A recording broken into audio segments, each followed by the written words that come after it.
My wife is mad that I offered to pay off her mom's mortgage. So let me get this straight, I just offered to write a check that would free my mother-in-law from 15 years of debt, wipe out her biggest financial burden and give her actual peace of mind for the first time in decades. And somehow I'm the bad guy here. My wife isn't just upset, she's furious. She's not talking to me, her sister's blowing up my phone, and her mom, she's caught in the middle of a family war that I apparently started by trying to help. How does offering someone financial freedom turn into a marriage-ending fight? Buckle up, because this story gets messier than you think. Hey, story lover. Welcome to the Narrative Hub, Reddit Stories. Believe me, this adventure gets wild, but it's only epic with you. Seriously, you make this possible. Want more stories? Greater adventure? Smash subscribe right now. Smash like. Comment below. Let's go. My name is James Anderson, and until last week I thought I had a pretty great marriage. My wife Jennifer Smith and I have been together for 8 years. We're a team. We communicate, we support each other, we build each other up, or so I thought. We've been fortunate. A few years ago, an investment I made in a tech startup paid off in a way I could have only dreamed of. We're not talking private jet money, but we're talking never worry about a bill again money. The kind of security that lets you breathe. And all I wanted to do was share that feeling, especially with the people we love. Jennifer's mom, Barbara Gonzalez, is one of the kindest, hardest-working women I've ever met. Since her husband George passed away 20 years ago, she's been holding it all together on a shoestring budget. She works as a school administrator, a job she loves but which doesn't exactly pay Silicon Valley wages. Her biggest stress, her constant source of anxiety, has always been the mortgage on her modest 3-bedroom house. It's the house Jennifer and her sister, Michelle Williams, grew up in. It's filled with memories, but it's also an anchor of debt that has been dragging Barbara down for as long as I've known her. I've heard the late-night phone calls where Jennifer tries to soothe her mother's fears about an unexpected property tax increase or a leaky roof. I've seen Barbara at family dinners trying to hide the exhaustion in her eyes. So when our financial situation changed, my first thought after ensuring Jennifer and I were set for life was Barbara. It felt so simple, so pure. I wanted to give her the gift of peace. I wanted to lift that weight off her shoulders for good. I imagined it would be this beautiful, tear-filled moment, a scene straight out of a feel-good movie. I pictured Barbara crying tears of joy, Jennifer wrapping her arms around me, the family hero. Man, was I wrong, the reality was a horror film. It happened last Saturday. We were all at Barbara's house for her birthday. The mood was light. We had cake, shared stories. Her sister Michelle was there with her family. As things were winding down, I asked Jennifer and her mom to sit with me at the dining room table. I was practically vibrating with excitement. Barbara, I started, holding a crisp envelope in my hand. I know how much this house means to you, and I know how hard you've worked to keep it. Jennifer and I are in a position where we can help, and there is nothing in the world that would make me happier. I slid the envelope across the table. Inside wasn't a check for her, but a cashier's check made out directly to the mortgage company for the full remaining balance, $182,000. And a letter from our financial advisor confirming the wire transfer was scheduled for Monday morning. I'd set it all up. All she had to do was say yes. Barbara opened it. Her glasses slid down her nose as she read the letter. Her hand went to her mouth and her eyes welled up with tears, but they weren't the tears of joy I expected. They were tears of shock, maybe even fear. And then I looked at my wife. Jennifer's face was like stone. All the warmth, all the color had drained from it. She wasn't looking at the check or at her mother. She was staring at me, and her expression was one of such profound betrayal that it knocked the air out of my lungs. It was a look of ice-cold fury I'd never seen before, not even in our worst arguments. "What did you do?" she whispered, her voice barely audible but laced with venom. Before I could answer, her sister Michelle stormed over. She'd been watching from the kitchen. "Are you serious?" she snapped, snatching the letter from her mother's trembling hand. "You went behind our backs and did this." I was completely blindsided. "Behind your backs, I'm trying to help." "You're not helping," Jennifer shot back, her voice rising. "You are making things so much worse. You have no idea what you have just done." She stood up so quickly her chair screeched against the floor. She grabbed her purse, looked at her mom and said, "Don't accept this, we'll talk later." Then she turned to me. "I'm going home, you can find your own way." And with that she walked out, slamming the door behind her. The silence she left was deafening. Barbara was now openly sobbing, not with relief but with what sounded like despair. Michelle was glaring at me, her phone already in her hand, fingers flying across the screen. My phone buzzed a second later, a text from Michelle. "You are the most arrogant, clueless man I have ever met. You need to fix this now." Fix what? I had just offered to solve the family's biggest problem. I was holding the winning lottery ticket and they were all looking at me like I had just set the house on fire. That night I slept on the couch, not by choice. The bedroom door was locked. The next day Jennifer wouldn't even look at me. When I tried to talk to her to ask her what on earth was going on, she just shook her head. "You don't get to play the victim, James," she said, her voice flat and cold. "You made a unilateral decision about my family. You treated my mother's life like a business transaction you could just close. It was about your ego. You wanted to be the big man, the savior." My ego? I was stunned. "I did this for you, for your mom. I love her." "No," she said, finally meeting my eyes. "You love the idea of saving her. You didn't stop to ask. You didn't stop to consider that maybe, just maybe, this was more complicated than a number on a bank statement. You disrespected my father. You disrespected me." My father-in-law, George, died 2 decades ago. What could he possibly have to do with this? The argument went nowhere. It was like talking to a brick wall, a beautiful, furious brick wall that now seemed to hate my guts. For the next 3 days, I lived in a marital Arctic. Silence, one-word answers, and the constant, crushing feeling that I had made the biggest mistake of my life. Her sister, Michelle, continued to send me cryptic, angry texts. "Have you called the bank? You need to stop that transfer." Barbara wouldn't answer my calls at all. I was losing my mind. Was it really just about me not asking first? The punishment seemed so wildly out of proportion to the crime. A crime of generosity. Was this some unspoken family rule I had stumbled into? I replayed the last 8 years in my head. Were there clues I had missed? Jennifer and Michelle had always been protective of their mother, and fiercely proud. They would organize work weekends to fix things around the house themselves rather than let me hire someone. They insisted on paying for family vacations even when I offered, pooling their money to buy a plane ticket for their mom. I always saw it as admirable independence. Now I wondered if it was something else, a defense mechanism, but a defense against what? Feeling desperate, I decided to do something I probably shouldn't have.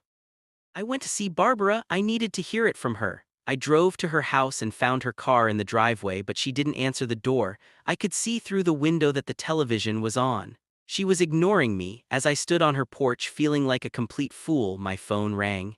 It was an unknown number. I answered, "Hello. Is this James Anderson?" a man's voice asked. It was a calm, low voice, but it had an edge to it. "Yes, who is this?" "My name is Gregory Baker. I'm George's brother." Jennifer's uncle? I'd only met him a few times years ago at a family reunion. He lived several states away. He was a quiet, intense man who bore a striking resemblance to Jennifer's late father. "Oh, Mr. Baker, it's nice to hear from you," I said, confused. "I doubt that," he replied flatly. "I'm calling because your wife gave me your number. She and my niece Michelle are distraught. They told me what you tried to do." "I was just trying to help Barbara out of a tough spot," I defended, my frustration rising. There was a long pause on the other end of the line. When he finally spoke, his voice was heavy. "Son, let me give you a piece of advice. Some doors are best left unopened. You've stumbled into something you don't understand. That mortgage, it's not just a loan, it's a promise." "A promise? What are you talking about?" "It's a family matter," he said, the finality in his tone clear. "But I will tell you this. When George was alive, he made a deal to secure that house for his family. After he passed, I took it upon myself to see that deal was honored. Barbara's monthly payment isn't just about paying down debt, it's a symbol. It's a way of upholding her husband's honor, of keeping a promise he made. By trying to wipe it out with a check, you didn't just offer money. You tried to erase my brother's legacy. You spat on his memory." I felt a dizzying sense of vertigo. This was insane. Dishonoring a dead man's memory, erasing a legacy, all because I wanted to pay off a bank loan. That doesn't make any sense," I stammered. "It's a mortgage with a bank. How does paying it off disrespect him?" "Because it was never about the bank," Gregory said, his voice dropping lower. "The bank is just the face of it. The arrangement is more personal. It's about family structure, about promises kept between men. You wouldn't understand. Just cancel the payment, James, for your own good, and for theirs, let the family handle its own affairs." The line went dead. I stood there on Barbara's porch, phone in my hand, my world tilting on its axis. A secret arrangement, a promise between men? It sounded like something out of an old movie. This explained Jennifer's rage. In her mind, I hadn't just overstepped a boundary, I had committed a form of sacrilege against her father. I had, in my ignorance, treated a sacred family covenant like a common bill. I drove home, my mind racing. I had to fix this. When I walked in, Jennifer was sitting at the kitchen table, her face pale, her phone in front of her. She looked up, and for the first time in days, the anger in her eyes was gone. It had been replaced by something far worse, pure, unadulterated fear. Gregory called you, she stated. It wasn't a question. He did, I said, my voice gentle. Jen, I am so sorry, I had no idea, I thought it was just a regular mortgage. He told me about the promise about honoring your dad. I was completely out of line. I'll call the bank first thing in the morning and cancel everything. I expected relief, maybe even a flicker of forgiveness. Instead, a tear rolled down her cheek. It might be too late, she whispered. What do you mean? Of course it's not too late, I'll stop the transfer. We'll pretend this never happened. She let out a choked sob. You don't get it, you still don't get it. Gregory didn't tell you the whole story, he couldn't. He was trying to protect you, he was trying to protect us. The whole story? What are you talking about? I sat down opposite her, my heart beginning to hammer in my chest. Jen, what is going on? She took a shaky breath and looked at me, her eyes begging me to understand. My dad, his death wasn't a simple car accident. The floor seemed to drop out from under me. The official story was that George had fallen asleep at the wheel driving home late one night. It was a tragedy, but a straightforward one. What do you mean? I asked, my voice barely a whisper. Before he died, she began, her words coming in a torrent, my dad got into trouble. He made some bad investments, lost a lot of money. He got desperate. He borrowed money from some very, very dangerous people. The kind of people who don't have quarterly reports or customer service lines. He used the house as collateral. My blood ran cold. This wasn't about family honor. This was about something much darker. The accident? She continued, tears streaming down her face now. It wasn't an accident, James. It was a message. They took him from us. After the funeral, these men came to the house. They were going to take it, kick my mom and me and Michelle out onto the street. We had nothing. But Uncle Gregory saved us, she said. He stepped in. He's not a wealthy man, but he has connections. He met with them. He negotiated a deal. He agreed to assume the debt himself to pay them off slowly over time as long as they never came near our family again. The mortgage my mom pays, it's not to a bank, it's a payment that goes into a special account. From there, my uncle uses it along with his own money to pay them every single month. It's blood money, James. It's the price of our safety. It's been our family's secret for 20 years, a secret that has kept us alive. I felt sick, physically ill. The pieces were clicking into place with horrifying clarity. The secretiveness, the fierce independence, Michelle's panic, Barbara's tears of fear. It wasn't about my ego or disrespecting a memory. It was about survival. The bank alert, I said, my mind flashing back to a line from one of the hooks I'd considered. The transfer I set up. It went to a holding corporation, Jennifer confirmed, her voice cracking. The one my uncle set up to make the payments. An alert for a $182,000 transfer is not something that goes unnoticed by people like that. They don't see it as a debt being paid. They see it as a sign that the family they've been bleeding dry for 2 decades suddenly has access to a huge pile of cash. My act of kindness wasn't just arrogant, it was catastrophic. I hadn't just lit a fuse on a bomb as the thought had once crossed my mind. I had handed a map of our lives to a pack of wolves and painted a giant, glowing target on my family's back. My phone rang. It was Gregory. I looked at Jennifer and she nodded, her face ashen. I put the phone on speaker. James, Gregory's voice was tight with tension. They know. They know what? I asked. My own voice shaking. They know about the money. They know about you. They called me half an hour ago. The old deal is off the table. They said the interest rate just went up. They don't want the original balance anymore. They want $500,000 by the end of the month or they're coming to collect. The room spun. I had tried to solve a 6-figure problem and had, in my bumbling, idiotic generosity, turned it into a $500,000 threat against our lives. The cutthroat competitiveness wasn't about family drama anymore, it was a life-or-death negotiation with criminals.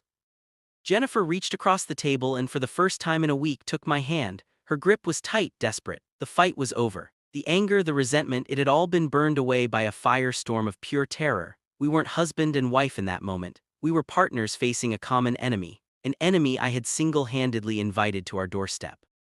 What do we do? Jennifer asked, her voice small, looking from me to the phone. A strange calm settled over me. The shock was giving way to a cold, hard resolve. I had made this mess. I had been reckless, arrogant, and blind, but I would be damned if I let my family pay the price for my mistake. This was no longer about money. It was about protecting the people I loved. Gregory, I said into the phone, my voice steady now, Don't pay them, don't talk to them again. Tell them your nephew-in-law will be in touch to handle the negotiations from now on. James, no, Gregory warned. These are not people you reason with. I'm not going to reason with them, I said, a plan already forming in my mind, a risky, dangerous plan. I started this by treating it like a business transaction, so that's how I'm going to end it. I have resources, more than just money. You don't know my background, what I did before I went into tech. Let's just say I know people too, people who are very good at dealing with problems like this. It was a bluff, a partial one at least. I didn't have a secret past as a government agent, but I did have access to some of the best private security and corporate investigation firms in the world. People who specialized in risk management, who knew how to dig up dirt, apply leverage, and make threats disappear quietly and legally. It would cost a fortune, but that no longer mattered. I looked at Jennifer, the fear in her eyes was still there, but now there was a flicker of something else. Hope, trust. She squeezed my hand. Okay, she whispered, what's the plan? Over the next few weeks, our house became a war room. The silence was replaced by hushed strategic phone calls. I hired a firm out of DC, a group of ex-federal agents who were terrifyingly efficient. They started by digging into the loan sharks, pulling on threads, finding their weaknesses, their other business interests, their own vulnerabilities. It was a high-stakes chess game. For every veiled threat they made through Gregory, my team would respond with a quiet surgical strike, an anonymous tip to a zoning board about an illegal property development, a detailed dossier sent to a rival crew, a quiet word with a federal agency about suspicious money movements. We weren't fighting them with muscle, we were fighting them with information and bureaucracy. We were dismantling their operation from the shadows. Jennifer, Michelle, and Barbara were a unified front. They gathered every piece of information they could remember about the men, every veiled threat, every strange car that had ever parked on their street. The secret that had isolated them for 2 decades was now the very thing that bound them and me together. The final move came a month later. My lead investigator called me. They're ready to talk, he said. They'll accept the original 182 to close the books, and a signed agreement that they will never contact any member of your family or Gregory Baker ever again. And if they don't abide by it, I asked. Then the contents of this secondary file go to the U.S. Attorney's Office, the investigator said calmly. They understand the terms, they know we have them, they'll take the deal. That evening I made the transfer, not as a gift but as a final closing payment, a ransom, the end of a 20-year nightmare. When it was done, Jennifer, Michelle, Barbara, and I sat around that same dining room table where this whole ordeal began. There were no tears of joy this time, only the quiet, profound relief of a battle won. Barbara reached across the table and put her hand on mine. "Thank you, James," she said, her voice thick with emotion. "You saved us." I shook my head. "I almost destroyed you. I'm the one who's sorry. I should have listened. I should have asked." Jennifer looked at me, a soft, sad smile on her face. "And I should have told you the truth a long time ago. We were so used to carrying this secret, we forgot how to ask for help." Our marriage wasn't broken. If anything, it had been forged into something stronger in the crucible of this crisis. It had been stripped down to its essential core: partnership, trust, and a willingness to fight for each other when everything falls apart. The naive man who thought he could solve any problem with a check was gone. In his place was a husband who finally understood the weight of the world his wife had been carrying. So I ask you again, how does offering someone financial freedom turn into a marriage-ending fight? It doesn't. But acting without understanding, trying to be a hero without knowing the story, and mistaking a deep, dark, and dangerous secret for a simple problem you can solve with money, that will get you there every time. I was the villain of this story long before I tried to be the hero. Maybe the truth is, when it comes to family, you can be both at the same time. And the journey from one to the other is messier and more terrifying than you can ever imagine.